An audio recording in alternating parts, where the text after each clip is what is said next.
अच्छा, आप जरा चिंतन करो, भगवान ने भूमि दान ही क्यों मांगा? भगवान चाहते तो कहते मुझे अन्न का दान दे दे, धन का दान दे दे, स्वर्ण का दान दे दे, मोती दे दे, हीरा दे दे। भूमि दान ही क्यों मांगा? कभी आपने विचार किया? देखो,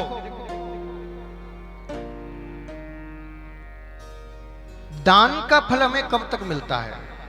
जैसे आपने किसी को अन्न दान किया, तो जब तक वो अन्न जिसको दान किया है उसके उदर में रहेगा, तब तक आपको उस अन्न का फल प्राप्त होगा। अब अन्न कितने दिन उदर में रहता है? ज्यादा से ज्यादा 1 दिन 2 दिन बस। अन्न को छोड़ के मान लो अब आपने वस्त्र दान किए, तो जितने दिन वो व्यक्ति उन वस्त्रों को धारण करेगा उतने दिन आपको वस्त्र दान का फल प्राप्त होगा। जैसे ही वस्त्र फटे, फल समाप्त। मान लीजिए आपने किसी को स्वर्ण दान दिया, तो जब तक वो सोना उसके पास है, जब तक वो उसका उपभोग करेगा, तब तक आपको स्वर्ण दान का फल प्राप्त होगा। लेकिन भगवान ने भूमि दान क्यों मांगा? भगवान जानते हैं कि एक बार बलि मुझे भूमि दान कर देगा तो भैया भूमि कभी समाप्त नहीं होती। जब तक ये सृष्टि रहेगी तब तक भूमि विद्यमान रहेगी, और जब तक ये सृष्टि रहेगी तब तक मेरे यजमान को, मेरे बलि को इस भूमि दान का पुण्य मिलता रहेगा, प्राप्त होता रहेगा। इसलिए भूमि दान मांगा। बंधुओं, इसीलिए मैं कहता हूं जीवन में एक बार भूमि दान अवश्य करना, क्योंकि अन्य जो भी आप दान कर रहे हो इनका फल समय आने पर समाप्त हो जाता है। और ये बात मैं नहीं कह रहा। महाभारत में धर्मराज युधिष्ठिर ने भगवान श्री कृष्ण से पूछा था, बोले हे गोविंद मुझे बताओ सबसे श्रेष्ठ दान कौन सा है? तब भगवान ने कहा था, बोले राजन सबसे श्रेष्ठ दान है तो वो है भूमि दान। भगवान तो यहां तक कहते हैं समस्त तीर्थों की यात्रा करने से, समस्त पुण्य नदियों में स्नान करने से, समस्त पुण्य सरोवरों में स्नान करने से, समस्त प्रकार का दान करने से जो फल प्राप्त होता है वो फल केवल और केवल भूमि दान देने मात्र से प्राप्त हो जाता है। केवल भूमि दान देने मात्र से। इसलिए जीवन में एक बार आपको भूमि दान अवश्य करना चाहिए।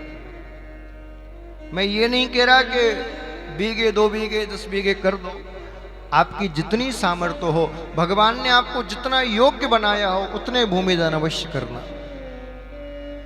यदि आपको भगवान ने 1 रुपये देने के योग्य बनाया हो, 1 रुपये देना, लेकिन 1 लाख देने के योग्य बनाया हो तो 1 मत देना, फिर 1 लाख ही देना। क्योंकि भगवान सोचेंगे मैंने तुझे 1 लाख के योग्य बनाया और तू कंजूस बन के 1 रुपया दे रहा है, तो जा अब तू भविष्य में 1 रुपया देने वाला ही बना रहे, फिर तू 1 लाख वाला नहीं बनेगा।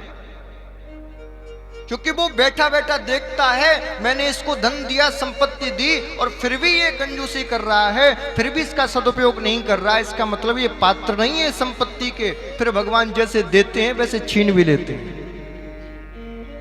भगवान कहते हैं जब देना जानता हूं तो छीनना भी जानता हूं। इसलिए जितना आपकी सामर्थ्य हो, मैं तो कहूंगा सामर्थ्य से अधिक दान देना चाहिए। धरती पर आजकल सबसे बड़ा कोई दानवीर कहा जाता है तो उसको कर्ण कहा जाता है, दानवीर कर्ण। आपको पता है जब कर्ण मरने वाले थे, आखिरी सांस ले रहे थे, भगवान तो जानते ही थे कि सबसे बड़ा दानवीर है कर्ण। कर्ण इस प्रकार दान देते थे कि इस हाथ से दान दे तो इस हाथ को पता ना चले, इतनी जल्दी दान दे देते थे। और आजकल हम तो भैया 1 रुपये भी देंगे तो ढोल नगाड़े बजवा बजवा के देंगे, है? देखो, दान 2 प्रकार से दिया जाता है, एक गुप्त दान और एक बताकर, यानी कि सब संसार पे ढोल पीट कर। जो व्यक्ति सबसे कह के सबको बताकर दान देता है उसका फल उसको इसी जन्म में प्राप्त हो जाता है।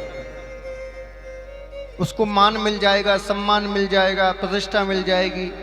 लेकिन जो व्यक्ति गुप्त दान देता है फिर उसको गुप्त रीति से धन प्राप्त होता है। आपने देखा होगा कई लोग की लॉटरी लग जाती है, दो बच्चे एक साथ पढ़ रहे हैं, एक क्लास में पढ़ रहे हैं, एक जैसी तैयारी कर रहे हैं, एक का सिलेक्शन हो जाता है, दूसरे का नहीं होता। क्यों? क्योंकि वो पहले गुप्त दान दे के आया है।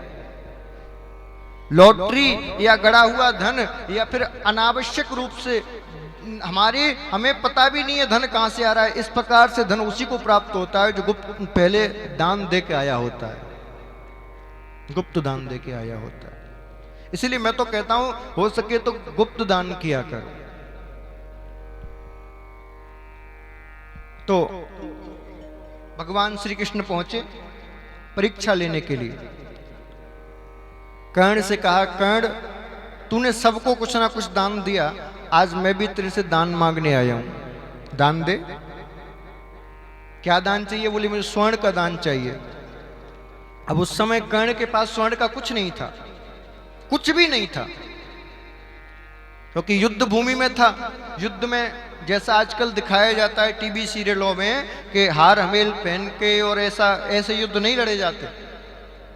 आप सोचो इतने मुकुट पहन के और हार आभूषण पहन के युद्ध दूर की बात, आदमी चल नहीं सकता तरीके से, युद्ध कैसे लड़ेगा? युद्ध लड़ने के अलग वस्त्र होते थे, राजमहल में रहने के अलग वस्त्र होते थे। तो उस समय तो कुछ था नहीं सोने का। बोले महाराज क्या दान दूं? तो तुरंत, और तो कुछ दिखा नहीं, सामने एक पत्थर पड़ा हुआ था। कर्ण ने वो पत्थर उठाया और अपना एक दांत तोड़ा, क्योंकि सोने का दांत लगा हुआ था कर्ण की दांत में, एक सोने का दांत था। वो दांत तोड़ के भगवान को समर्पित कर दिया। बोले मेरे पास अभी इतना ही सोना है, भविष्य में यदि गोविंद आपकी कृपा रही तो और दान दूंगा। तुरंत दांत तोड़ के दान कर दिया।